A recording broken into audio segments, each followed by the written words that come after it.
దేవుడు తోడై ఉంటే ఏ క్షణమైనా నువ్వు ఒంటరి కావు. యాకోబు జీవితంలో కూడా అంతే. ప్రభువా అని చెప్పని ప్రార్థన, రాత్రి అంతా ప్రార్థనలు చేస్తూ ఆ యేసయ్య ఇష్టపడకపోయినా కానీ మరీ పోరాడుతూ యేసయ్యని ఇసుకిస్తూ ఉన్నాడు.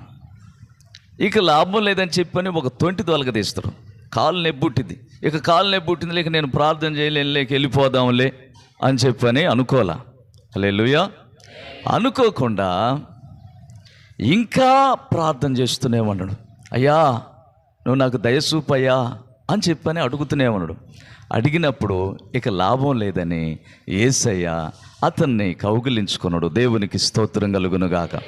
అతని జీవితం ఎలాగుందంటే, ఒంటరినై ఉన్న నన్ను చేరినావు, జంటగా నిలిచి